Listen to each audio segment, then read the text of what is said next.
গৰিষ্ঠৰ প্ৰধান প্ৰমোদ বড়োৰ সপোনৰ ছুইজাৰলেণ্ডত ৰাইজে খোজকাঢ়িলেও ভৰিব লাগে ধন। বিটিআৰ প্ৰধান প্ৰমোদ বড়োৰ সপোনৰ ছুইজাৰলেণ্ডত ৰাইজে খোজকাঢ়িলেও ভৰিব লাগে ধন। প্ৰমোদ বড়ো গৃহ জিলাতে যাতায়াতৰ নামত ৰাইজৰ দুৰ্ভোগ। কাম কৰা নাই বিভাগীয় কৰ্তৃপক্ষৰ লগতে স্থানীয় জনপ্ৰতিনিধি। ৰাইজে নিৰ্মাণ কৰি লোৱা বাঁহৰ দলং পাৰ হলে দিব লাগে বেম্বো ব্ৰিজ টেক্স।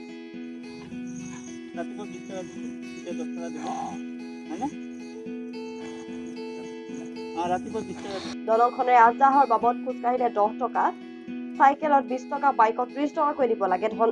এয়া পুঠিমাৰী নদীৰ ওপৰত থকা নিজ কচুলৰ বাঁহৰ দলঙৰ কাহিনী। ৰাইজৰ গাঁঠিৰ ধন ভাঙি বছৰে বছৰে ৰাইজে নিৰ্মাণ কৰি আহিছে বাঁহৰ দলংখন। নিৰ্মাণ কৰি ওলোৱা খৰচখিনি ঘূৰাই পাবলৈ এইদৰে পইচা লয় নিজ কচুলৰ বাঁহৰ দলঙত। যাতায়াতৰ দুৰ্ভোগৰ বাবে অতিষ্ঠ হৈছে নিজ কচুলাবাসী ৰাইজ।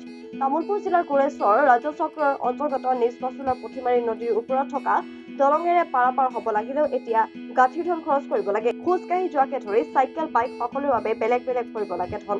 প্ৰমোদ বড়ো গৃহ জিলাত যাতায়াতৰ এই দুৰ্ভোগ ৰাইজ।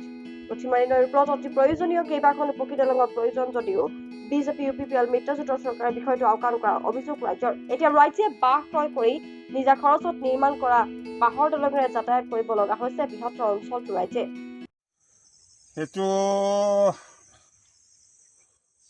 খুদা খালি মানে 5 টকা, 1000 টকা আৰু চাইকেলত অহা-যোৱাত 20 টকা, বাইকখনত একবাৰ গেলে 20 টাকা আৰু ঘৰে আহিলে আপ-ডাউনলৈ 30 টাকা। নিজ কচুলা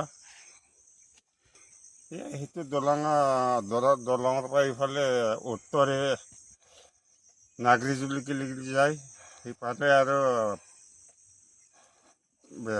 তামুলপুৰ, ৰঙিয়া, ইফালে আৰু পূবৰ দিকে হেৰি কি বুলি কয় টংলা, হৰিচিংগা সেই পিন্ধি যাব পাৰে।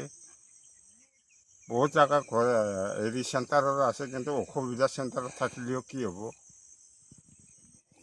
দলংখন মানে ৰাইজে বাঁহ কিনি পেলাই বৈছে দিছে। তাৰপিছত ৰাইজেতো থাকিব নোৱাৰে, তাতে এঘৰে মানুহ বা 2 ঘৰে মানুহ এনেকৈ দিছিল ৰাইজে। পিছত এটা মানুহ এঘৰৰ মানুহটো এৰি দিলা। এতিয়া আমাৰ অকল এক ঘৰেহে লৈছোঁ এতিয়া। কি জানে, আমি এই বাঁহৰ দলং দি অহা যোৱা কৰোঁ।